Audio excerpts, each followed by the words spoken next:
జన సైనికులందరూ ఒక్కసారి ఆలోచించండి, ఆ పార్టీ నాయకులు ఆలోచించండి, కార్యకర్తలు ఆలోచించండి.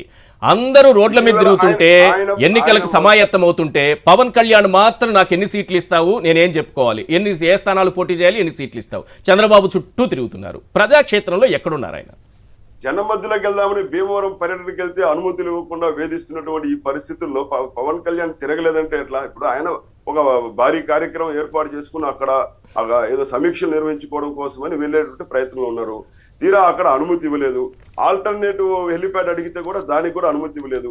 ఇవాళ ఎందుకు ప్రతిపక్ష నాయకుల యొక్క పర్యటనలు, విపక్షాల యొక్క కార్యక్రమాలను అనుమతులు ఇవ్వకుండా వేధించేటువంటి పరిస్థితుల్లో ఉన్నటువంటి ప్రభుత్వాన్ని కూడా మనం ప్రశ్నించాలి. నా దగ్గర సమాధానం ఉండి నేను ఇప్పటి వరకు ఎందుకు చెప్పలేదంటే, మీరు ఇది లేవనెత్తారని తెలిసే ఒకసారి అక్కడ భీమవరంలో పవన్ కళ్యాణ్ పర్యటన కోసం ఆయన అడిగినటువంటి హెలిప్యాడ్ దగ్గర, అదేంటంటే ఒక కాలేజ్ దగ్గర అడిగారు. స్థానిక విష్ణు ఇంజనీరింగ్ కళాశాల ఆ మైదానంలో అడిగారు. అక్కడ చుట్టూ చెట్లు ఉన్నాయి, తర్వాత చుట్టూ బిల్డింగులు పెరిగాయి, హెలికాప్టర్ దిగడానికి అనుకూలంగా లేదు.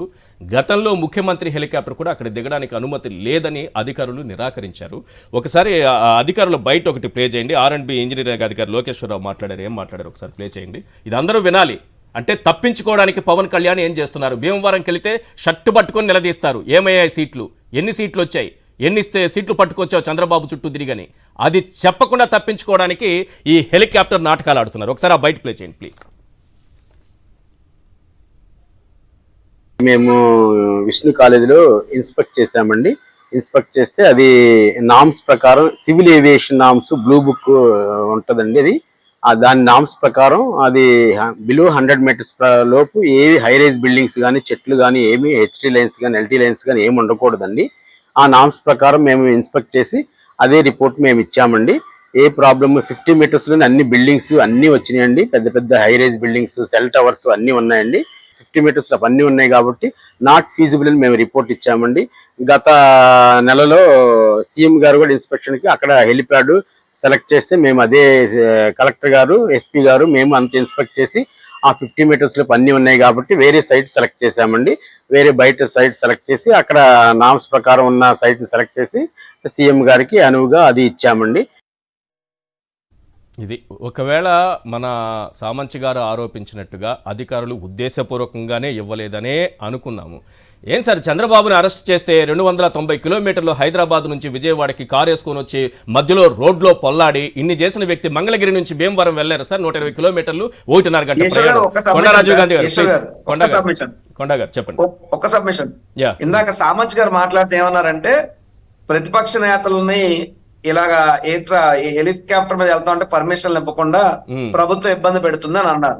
సార్ నిన్న కాక మొన్నే కదా చంద్రబాబు నాయుడు గారు అరకు ప్రాంతం, మా గిరిజన ప్రాంతానికి హెలికాప్టర్ మీద వచ్చాడు కదా సార్. అదే ఆంధ్రప్రదేశ్ లో ఉందా, అండమాన్ లో ఉందండి? ఉందా? రాజకీయాల్లో రెగ్యులేటర్లు ఉన్నారా లేరా? గతంలో పవన్ కళ్యాణ్ వచ్చారు కదా. అదే అంటున్నాను సార్. సామంచి గారు అంత ఉన్నతంగా అధికారికంగా పొత్తు తగ్గిపోలే కదండి. అధికారికంగా పొత్తు ఉన్నంత కాలం వాళ్ళ వెనకసుకు రావాలి. అధికారికంగా పొత్తు బీజేపీతో ఉన్నంత కాలం ఆయనకు వేరే ఆప్షన్ లేదు. ఆయన సమర్థించాలి పవన్ కళ్యాణ్ ని.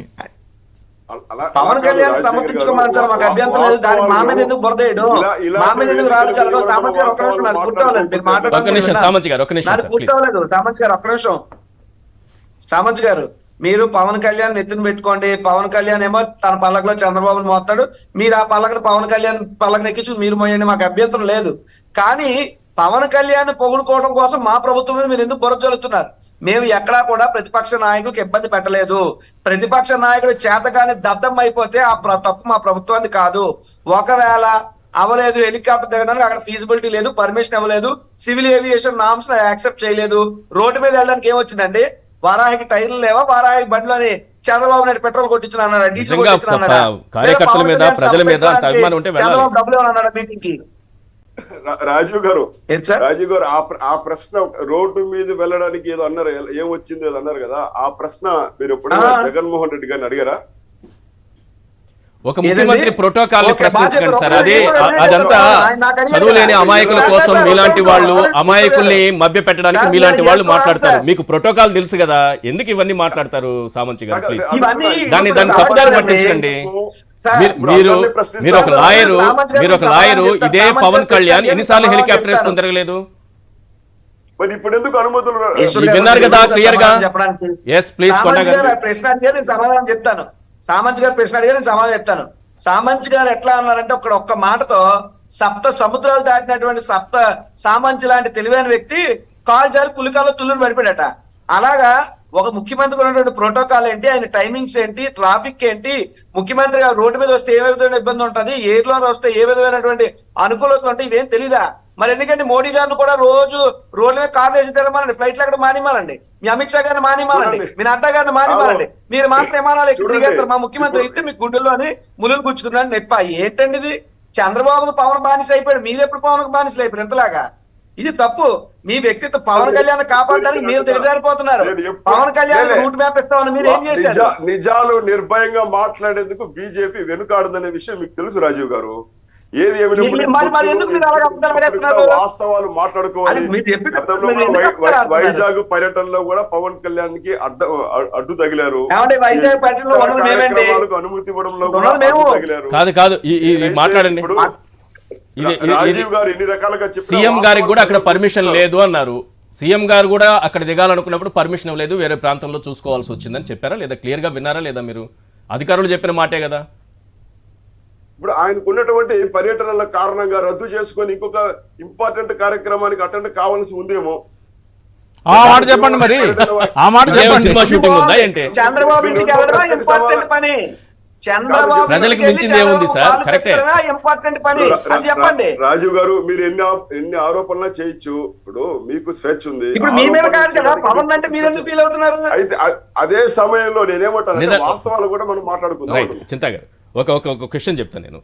ఇతను నిజంగానే ఒకవేళ సామంచి శ్రీనివాస్ గారి ఆరోపణే వాస్తవమని కొంతమంది నమ్ముతారు. సరే నమ్మనివ్వండి, ఏం తప్పేం లేదు, నమ్మితే వాళ్ళ ఇష్టం, దాన్ని ఎవరు కాదనరు. ఉద్దేశపూర్వకంగానే హెలికాప్టర్ ఆయనకి ల్యాండింగ్కి అనుమతి ఇవ్వలేదు అంటున్నారు. ఓకే, అది కూడా ఆ సామంచి శ్రీనివాస్ గారి ఆరోపణని కాసేపు ఇటు పక్కన పెట్టి మాట్లాడుకుందాం. నీకు నిజంగా అభిమానం ఉంటే పార్టీ పైన అంత ప్రేమ ఉంటే, అభిమానుల పైన అంత ప్రేమ ఉంటే, కార్యకర్తల పైన అంత ప్రేమ ఉంటే, సమీక్ష నిర్వహించాలనేటటువంటి ఆలోచన ఉంటే రోడ్డు మార్గంలో 1.5 గంట, ఎక్కువ టైం కూడా కాదు, 1.5 గంట సేపు, 120 కిలోమీటర్లు రోడ్డుపై నుంచి వెళ్తే 1.5 గంట పడుతుంది. వెళ్ళి సమీక్ష ఎవరు నిర్వహించొద్దన్నారు?